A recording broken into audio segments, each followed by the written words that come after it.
Hello दोस्तों, एक बार फिर से मेरे YouTube channel chemistry by Praveen Sharma में आपका स्वागत है। ठीक है, वीडियो को लाइक कीजिए, शेयर कीजिए, सब्सक्राइब करते रहिए और वीडियो को पूरा ज़रूर देखिए जिससे कि आपको हर एक कॉन्सेप्ट आपका क्लियर हो जाए। ठीक है, तो अभी हमने अपने क्लास 11th का पार्ट 1 किया था जिसके अंदर हम पढ़ रहे थे क्या, थर्मोडायनामिक्स, मतलब कौन सा, ऊष्मागतिकी। और ऊष्मागतिकी में हमने सबसे पहले जो टर्म सीखा था वो सीखा था हमने ऊष्मागतिकी क्या होती है। ठीक है, ऊष्मागतिकी हमने क्या सीखा था, ऊष्मा का क्या होगा, संचरण होगा या ऊष्मा का चलन होगा या ऊष्मा का स्थानांतरण। अब ऊष्मा का स्थानांतरण कैसा होगा उसके लिए मैंने एक सिंपल एग्जांपल दिया था कि अगर आप घर में चाय पी रहे हैं और उस चाय को थोड़ी देर के लिए रख दीजिए, ठीक है, तो वो कुछ समय के बाद वो चाय क्या हो जाती है, ठंडी हो जाती है। मतलब उसमें जो ऊष्मा थी वो क्या हो गई, कन्वर्ट हो गई, किस में चली गई, अपने आसपास के वातावरण या परिवेश में चली गई। अब ऊष्मागतिकी के दो सबसे बड़े मुद्दे होते हैं, एक तो होता है आपका निकाय, ठीक है, और एक होता है परिवेश। ओके, निकाय किसको बोलते हैं, परिवेश किसको बोलते हैं। देखो, जिस पर हम क्या करते हैं, कोई परीक्षण करते हैं, मतलब जिस पे हम क्या कर रहे हैं, कोई प्रयोग अप्लाई कर रहे हैं, उसे क्या बोलते हैं हम, प्रेक्षण कहते हैं। ठीक है, अब परिवेश किसको बोलते हैं, उसको छोड़कर, मतलब जिस पे आप क्या कर रहे हैं, कोई एक्सपेरिमेंट लागू कर रहे हो या फिर कोई प्रयोग कर रहे हो, उसको छोड़कर बाकी सब क्या है आपके लिए उसका परिवेश है। सपोज करो यहां पर मैंने क्या लिया, एक चाय ली, ठीक है, ये कप है और कप में मैंने क्या ले लिया बेटा, एक चाय ले ली, बहुत गंदी ड्राइंग बनती है मेरी भाई। ठीक है, अब इसमें क्या है, ठीक है, और इसमें से क्या निकल रही है, हीट निकल रही है। ओके, अब मेरे लिए मैं इस पर एक्सपेरिमेंट कर रहा हूं, किस पर, इस चाय पर एक्सपेरिमेंट कर रहा हूं। ठीक है, मतलब चाय का मेरा प्रेक्षण है चाय। ओके, अब इस चाय के आसपास ये पूरा रूम है, रूम इसके लिए क्या हो गया, परिवेश हो गया। बात समझ में आई, जिसपे हम क्या करते हैं, कोई परीक्षण अप्लाई करें, वो क्या हो गया हमारे लिए, निकाय होगी। और निकाय के बाद मतलब उस प्रेक्षण को छोड़कर बाकी जो भी होगा वो क्या होगा, उसका परिवेश होगा। क्लियर, बात समझ में ही आता है। फिर से एक बात समझ लो, जिस पर आप एक्सपेरिमेंट लागू करते हो या जिस पर आप कोई भी कार्य कर रहे हो, ठीक है, वही आपका क्या है, निकाय है। उसके बाद वाला जो पूरा एरिया है वो क्या कहलाएगा, आपका परिवेश कहलाएगा। ठीक है, तो मैंने अपने नोट्स में भी यही सब लिखा हुआ है। ठीक है, तो देखिए सबसे पहले हमारे पास क्या आता है, यहाँ से निकाय, निकाय को इंग्लिश में बोलते हैं सिस्टम। ओके, तो देखो ऊष्मागतिकी में निकाय का अर्थ है ब्रह्मांड के उस भाग से होता है, या ब्रह्मांड के उस भाग से होता है, दो बार लिख दिया मैंने, सॉरी, इसको काट दो एक बार से, जिस पर कोई परीक्षण किया जाता है। मतलब मैंने अभी आपको बोला कि आप चाय पी रहे हो तो चाय आपके लिए प्रेक्षण है, उसके आसपास का जो एरिया है ना वो पूरा का पूरा क्या है आपके लिए, परिवेश है। तो देखो, और परिवेश क्या है, ब्रह्मांड का वो भाग जिसका प्रेक्षण नहीं करते उसे परिवेश कहते हैं। अर्थात निकाय के बाद शेष बचा भाग परिवेश कहलाता है। निकाय और अगर परिवेश दोनों मिल जाए तो किसकी रचना कर देंगे, एक ब्रह्मांड की रचना कर देंगे। मैं फिर आपको एक बार समझा दे रहा हूं कि देखो मैंने फिर से एक एग्जांपल ले लिया। अगर आपके पात्र में कोई, सपोज करो ये पात्र है और इसके अंदर क्या भरा हुआ है, पानी भरा हुआ है। ठीक है, अब याद रखना, आप जो एक्सपेरिमेंट कर रहे हो ना, इस पानी पे कर रहे हो, तो ये पानी जो होगा आपके लिए वो क्या होगा, प्रेक्षण होगा।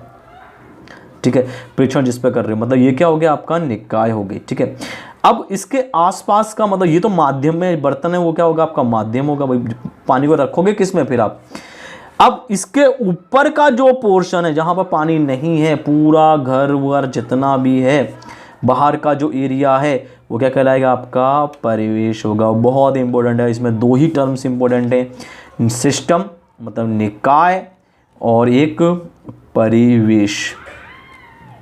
अगर ये दो चीज़ आपके समझ में आ गए तो आधा चैप्टर आपको समझ में आ गया। क्लियर, तो एक तो हमें जिस पर लागू करेंगे वो, और जिस पर लागू नहीं कर रहे, अब इसको छोड़ दो, तुम्हारा रूम जो भी होगा बाहर वाला वो क्या हो गया, पूरा का पूरा क्या हो गया, परिवेश हो गया। मतलब वो क्या हो गया, एक वातावरण बन गया आपका। ठीक है, अब परिवेश सीमा क्या होती है, देखो निकाय और परिवेश को अलग करने वाली एक या तो काल्पनिक होगी या वास्तविक, या ठीक है, काल्पनिक या वास्तविक दीवार या सीमा को हम क्या बोलते हैं, परिसीमा कहते हैं।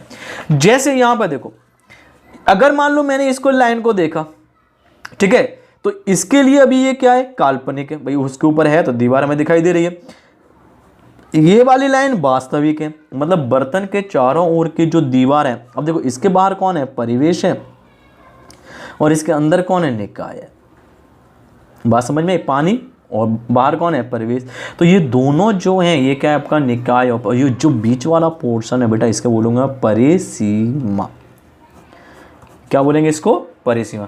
मतलब वो जो किसको, निकाय और परिवेश को क्या कर दे, अलग कर दे, वो क्या कहलाती है, हमारी परिसीमा कहलाती है। देखो, परिसीमा द्वारा निकाय के अंदर और बाहर की तरफ द्रव्य और ऊर्जा के संचरण को नियंत्रित एवं प्रेक्षित कर सकते हैं। मतलब अगर मान लो अभी हम वहाँ पे पढ़ेंगे, हम कोई भी अगर परिसीमा लागू कर दें तो उसके अंदर रखे हुए कोई भी चाय बर्फ़ वगैरह जो भी है उसको हम क्या कर सकते हैं, उन पर एक्सपेरिमेंट लागू कर सकते हैं और उन्हें नियंत्रित कर सकते हैं। अब बात आती है, अब देखो ये ऐसा मत समझना ये परिसीमा अभी यहाँ पे मैं यहाँ पे फिर से आपको बताऊंगा तो ध्यान रखना। अब बात आती है निकाय के प्रकार। निकाय 3 प्रकार के होते हैं, ओपन सिस्टम, क्लोज सिस्टम और आइसोलेटेड सिस्टम। खुला निकाय, बंद निकाय और विलगित निकाय। तो खुला निकाय है ना, बंद निकाय और विलगित निकाय, तीनों के तीनों आप अपने घर में एक्सपेरिमेंट करते हो, डेली करते हो, ठीक है। एक ऐसा निकाय, सबसे पहले हम बात कर रहे हैं ओपन सिस्टम की, ठीक है। किसकी बात कर रहे हैं हम, ओपन सिस्टम की, ठीक है। ओपन सिस्टम मतलब बोले तो आपका खुला निकाय। अब खुला निकाय क्या, आपने बर्तन लिया, बर्तन के अंदर पानी भर दिया, गौर करना, ठीक है। अब ये क्या है, तुम्हारा परिवेश है, ठीक है। ये क्या है, तुम्हारी निकाय। निकाय मैंने क्या लिया, पानी लिया। तो एक बात देखो, इसमें क्या होगा, ऊष्मा का लेन देन हो रहा है भाई, हो रहा है कि नहीं हो रहा। तुमने चाय रख दी, चाय ठंडी हो गई, तो क्या हुआ, जो पहले जो मेरी सपोज करो ये हीट है, मतलब गर्म चाय है ना, गर्म चाय थी वो क्या हो गई, ठंडी हो गई कुछ समय के बाद, ठीक है, ठंडी हो गई। मतलब कहने के लिए उसमें क्या हुआ, ऊष्मा का लेन देन हुआ, मतलब ऊष्मा का विनिमय, मतलब एक्सचेंज हुआ। दूसरा, जो पदार्थ ले रहे हैं यार उसको भी तो मैं कर सकता हूँ, कम या ज़्यादा भी कर सकता हूँ यहाँ से। मतलब एक ऐसा निकाय जिसके अंदर हम क्या कर सकते हैं, पदार्थ या ऊष्मा का संचरण हो जाए, ठीक है। तो वो क्या कहलाता है, हमारा खुला निकाय कहलाता है। कि ऐसा निकाय जिसमें ऊर्जा और द्रव्य दोनों का विनिमय होता हो, ठीक है। मतलब उसके अंदर आप द्रव्य निकाल लो, ठीक है, डाल दो। ऊर्जा भाई अब ओपन है, याद रखना ओपन सिस्टम है, तो ओपन सिस्टम के अंदर ऊर्जा क्या करेगी, बाहर निकल जाएगी, ठीक है, या अंदर आ जाएगी। जैसे ठंडा पानी गर्म हो जाता है, गर्म पानी कभी कभी ठंडा हो जाता है। अर्थात निकाय और परिवेश दोनों विनिमय करते हैं, उसे क्या बोलते हैं, खुला निकाय कहते हैं। तो यहाँ पर मैंने एक छोटा सा बेटा यहाँ पर बनाया हुआ है आपके लिए। बेटा वीडियो को एक एक पॉइंट को समझो, क्या कहना चाह रहा हूँ मैं, उस चीज़ को लेके चलो। और वीडियो को बेटा शेयर, लाइक और सब्सक्राइब जरूर करते रहो। जैसे अभिकारक जल खुले बीकर में लिया जाए, मान लो मैंने एक बीकर है ये मेरा, ठीक है, उस बीकर में मैंने क्या भर दिया, पानी। तो जो पदार्थ का विनिमय हो रहा है, कम ज़्यादा कर सकता हूँ, मेरी इच्छा है। ऊर्जा का या ऊष्मा का भी क्या हो रहा है, यहाँ से संचरण हो रहा है, ठीक है। अगर मान लो ये हीट है, मैंने क्या किया भाई, देखो जरा सोचो, मेरे गर्म पानी है, गर्म पानी को मैंने क्या रख दिया एटमॉस्फेयर में, तो ठंडा हो गया। अब मैंने क्या किया, मतलब पानी कैसा हो गया, ठंडा हो गया। अब उस पानी को जितने अंदर उसकी हीट है ना, किसी में गर्म वातावरण में रखा तो पानी कैसा हो जाएगा, गर्म हो जाएगा। जैसे गर्मियों के दिन में जो अपने टाँकी का पानी होता है ना, ऊपर वाली जो टाँकी रखी है वो गर्म होता था, वो भी क्या कर रहा है, ऊष्मा का संचरण कर रहा है, मतलब ऊष्मा का लेन देन कर रहा है। पानी कौन है, हमारा निकाय। अब ये बर्तन को मत बोला निकाय है, भाई बर्तन नहीं है, बर्तन कौन है, तुम्हारा माध्यम है। भाई पानी लोगे किसमें, ये कौन है आपका माध्यम, ठीक है। और ये बाउंड्री जो है ना, अभी क्या है, ये परिसीमा का कार्य करेगी, लेकिन फिर भी इसमें क्या हो रहा है, ऊष्मा का संचरण। देखा है ना आपने, जो बर्तन की जो दीवार है अभी जिसमें ले रहे हैं वो गर्म हो जाता है। आप अपने कप में चाय लेते हो तो जो चाय का जो कप है ना वो भी क्या हो जाता है, गर्म हो जाता है, ठीक है। उसके बाद आता है बंद निकाय। तो आपने कुछ नहीं किया, जो खुला निकाय था ना उसके ऊपर आपने क्या कर दिया, एक ढक्कन बंद कर दिया। क्या कर दिया, एक ढक्कन बंद कर दिया। अब ढक्कन जैसे तुमने बंद किया तो उसमें केवल एक ही कमी हुई, आप पदार्थ का विनिमय नहीं कर पा रहे हो, उसमें अंदर क्या नहीं, पदार्थ नहीं डाल सकते हो, ना ही निकाल सकते हो। लेकिन भाई साहब अभी ऊष्मा का संचरण होता रहा, मैं कितना भी कोशिश कर लूँ, एक बंद बर्तन में कोई भी चीज़ गर्म करके रख दूँ, ठीक है, नॉर्मल बोतल में, तो क्या होगा, कुछ समय के बाद या तो गर्म होगा, ठंडा हो जाएगा, ठंडा होगा तो गर्म हो जाएगा। जैसे आप लेके जाते हो अपने साथ में स्कूल जब भी जाते हो या फिर कहीं भी जाते हो तो पानी की ठंडी बोतल लेके आते हो, लेकिन कुछ समय के बाद वो क्या करती है, अब क्या करेगी, वो बोतल क्या हो जाएगी, ठंडी बोतल गर्म हो जाएगी, ठीक है। ओके, तो ये क्या हो गया हमारा, एक ऐसा प्रक्रम जिसमें निकाय और प्रवेश के मध्य द्रव्य का विनिमय नहीं होता, परंतु ऊष्मा का क्या हो जाए या ऊर्जा का विनिमय हो सकता है। वो क्या कहलाता है आपका बंद निकाय कहलाता है। सॉरी बेटा, बंद निकाय कहलाता है। तो यहाँ पे देखो बंद निकाय, ये मैंने ढक्कन बंद कर दिया ऊपर से, ये मेरा परिवेश है, उसके बाद ये पानी है, ऊष्मा का क्या हो रहा है, विनिमय हो रहा है, ऊष्मा आएगी या निकलेगी, दोनों सिस्टम हो सकते हैं आपके पास, ये इतना याद रखना, ठीक है। आगे देखिए आइसोलेटेड है ना सिस्टम। अब आइसोलेशन सिस्टम या विलगित निकाय, अब आपने देखा होगा थर्मस, ठीक है।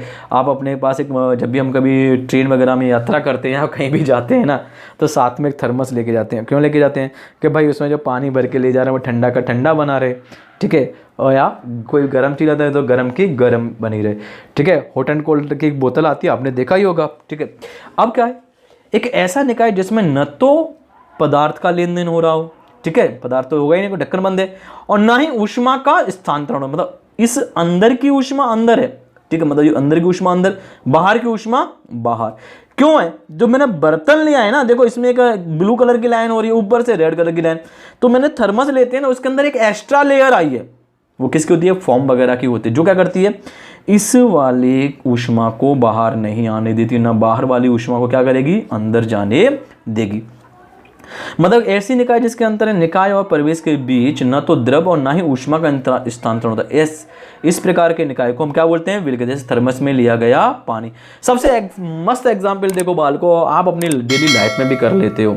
जैसे कहीं हम अपने जूस वाले के पास जाते हैं या फिर गन्ने का जो जूस पीते हैं ना, देखा होगा वो एक बॉक्स लेके रखता है थर्मोफाउल का, उस बॉक्स के अंदर बर्फ डाल के रखता है, तो बर्फ ऐसी की ऐसी रहती है। क्यों, जो फॉर्म जो लगा हुआ था उसने क्या नहीं किया, ऊष्मा का संचरण नहीं होने दिया। जब उसमें ऊष्मा का संचरण नहीं हुआ, ठीक है, तो वो ऐसे का, तो पदार्थ का तो देखो, पदार्थ को हम ढक्कन खोलेंगे तो ऑटोमेटिक ऊष्मा जाएगी जब तक, लेकिन अगर वो परमानेंट बंद रहेगा तो कौन सा होगा, वो उसके अंदर ऐसा, हाँ ये कहे कि कुछ समय के बाद धीरे धीरे जब हम खोलेंगे बंद करेंगे खोलेंगे तो उसमें ऊष्मा का प्रवाह हो जाता है, ठीक है। तो ये हमारे पास 3 निकाय पढ़े आज हमने, खुला निकाय, बंद निकाय और विलगित निकाय। तो तीनों निकाय आपको अच्छी तरह से समझ में आ गए होंगे, ये इतना मुझे विश्वास है आप लोगों से, ठीक है। अगला मेरा पॉइंट ये है बेटा, जो मेरे वीडियो को पूरा जरूर देखिए और साथ ही साथ वीडियो को लाइक कीजिए, सब्सक्राइब करते रहिए, ठीक है। और जो भी कमी हो तो हमें कमेंट बॉक्स में बता दीजिए, हम और अच्छा करने की कोशिश करेंगे। चलिए मिलते हैं इसके पार्ट 3 में जाकर के, ठीक है। तब तक आपके अलविदा, okay, bye bye, see you. Tell me pretty lies, look me in the face, tell me that you love me, even if it's fake.